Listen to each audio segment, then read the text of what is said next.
ভাই রহিমা শোন, আমি বাইরে যাচ্ছি, তুই সমস্ত কাজকর্ম শেষ করে চাবি দারোয়ানের কাছে দিয়ে যাবি, কেমন?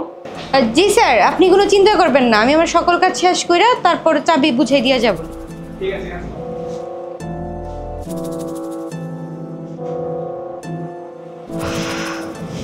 যাক বাবা, স্যার বাড়ি থেকে বের হয়ে গিয়েছে, আমার আর কোনো চিন্তা নেই এখন।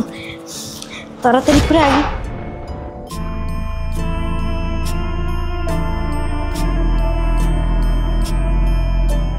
এত সুন্দর চেহারা, কামলা এসের ভিতরে লুকিয়ে বসে রয়েছে। হ্যালো, হ্যাঁ তুমি কোথায়? ও আচ্ছা, বাড়ির আশেপাশেই। ঠিক আছে, এখন বাসায় বাবা মা কেউ নেই, তুমি তাড়াতাড়ি বাসায় চলে আসো, কেমন? ওকে ওকে, বাই। এই লেট করবে না কিন্তু। ঠিক আছে। আমার চালাকি স্যারও ধরতে পারবে না, ও ধরতে পারবে না। স্যার অফিস চলে গেলে আমি তো কাজের মেয়ে থেকে ঐশ্বরিয়া হয়ে যাই। আচ্ছা বেবি, তুমি শিওর তো তোমার বাবা মাকে বাড়িতে নাই তো? আরে না না, বাবা মা কেউ বাসায় নেই, বাবা মা একটা বিজনেসের কাজে একটু বের হয়েছে।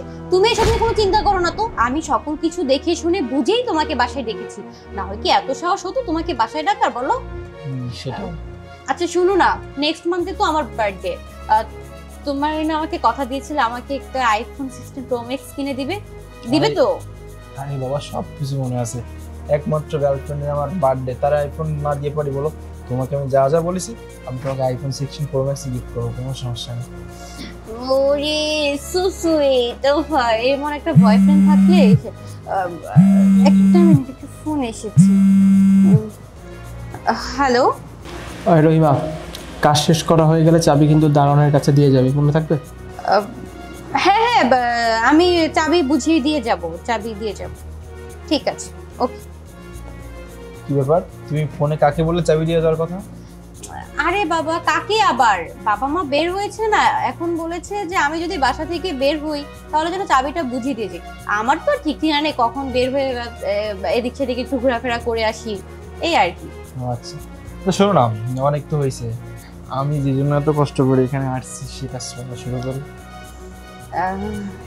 হ্যাঁ, শুরু তো করাই যায়। চলো।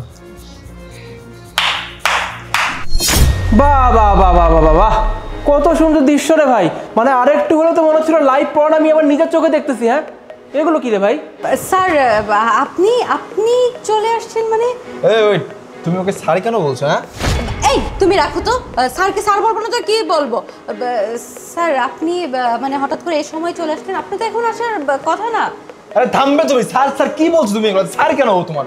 আরে বাবা, তোমাকে বললাম তো তুমি চুপ করতে, তুমি এত কথা কেন বলতেছো? ভাই থাক, ওকে দোষ দিয়ে কোনো লাভ নেই, আমি বলছি।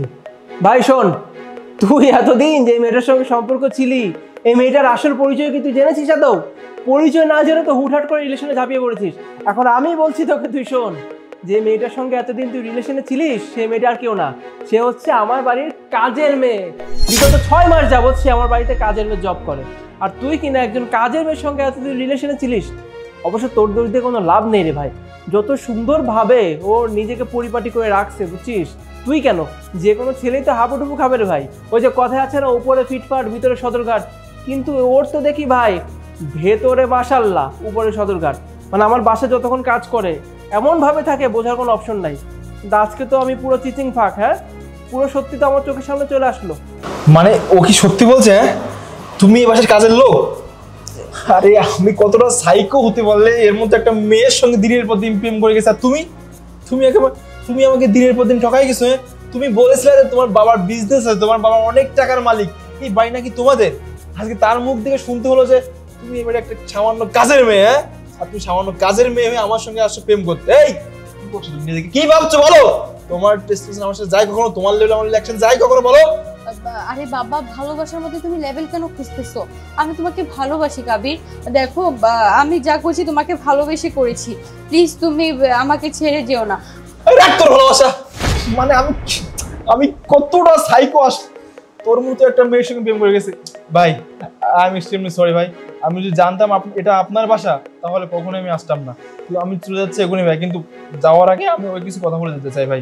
মিথ্যাবাদী, তুই দিনের পর দিন আমাকে ঠকাইছিস, দিনের পর দিন আমাকে মিথ্যা বলছস।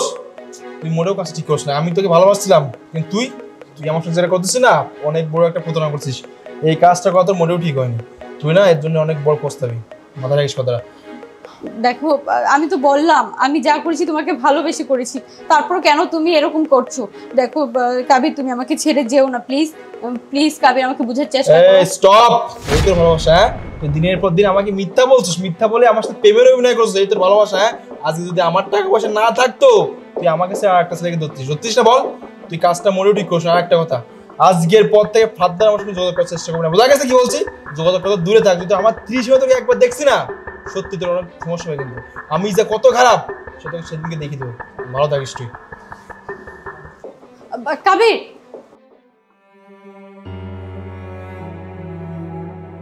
কিরে, তোর ভালোবাসার মানুষ তো তোকে ছেড়ে চলে গেল, এখন তোর কি হবে? শোন বোন, তোকে একটা কথা বলি, ভালোবাসা একটা পবিত্র শব্দ। এই পবিত্র শব্দটা কখনো মিথ্যা দিয়ে শুরু হয় না। কিন্তু তুই এইসব মানুষদেরকে, এইসব ছেলেদেরকে টার্গেট করতি না যাদের অনেক টাকা পয়সা আছে, তাদেরকে মিথ্যা কথা বলতি যে তোর ফ্যামিলির অনেক টাকা পয়সা আছে, তোর বাবা মা অনেক বড় লোক, আর তুই তো দেখতেছি মাশাল্লাহ দেখতে খারাপ না, ভালোই আছিস। তো এই সুযোগটাকে কাজে লাগিয়ে তুই এইসব ছেলেদের কাছ থেকে টাকা পয়সা ভাঙিয়ে খেতি। কিন্তু আর কতদিন? চোরের 10 দিন, গৃহস্থের 1 দিন। আজকে তো ধরা পড়ে গেলি। এখন তুই ওদের ভুলে গেছিলি যে আমার বাসার ওপরে, একদম মেন দরজার উপরে একটা সিসিটিভি ক্যামেরা আছে। ওই ক্যামেরায় আমি প্রত্যেকদিন দেখতাম যে আমার বাসায়, আমি বাসা থেকে বেরো যাওয়ার পর এক দিন এক ছেলে আসতো। আমি কিচ্ছু বলি না, মুখ বুঝে সহ্য করে গেছিলাম যে কবে তোকে হাতে নাতে ধরবো। আর আজকে আমি তোকে বললাম না যে আমি বাইরে যাচ্ছি, আমি আসলে বাইরে ছিলাম না, আমি এতক্ষণ ভেতরেই ছিলাম।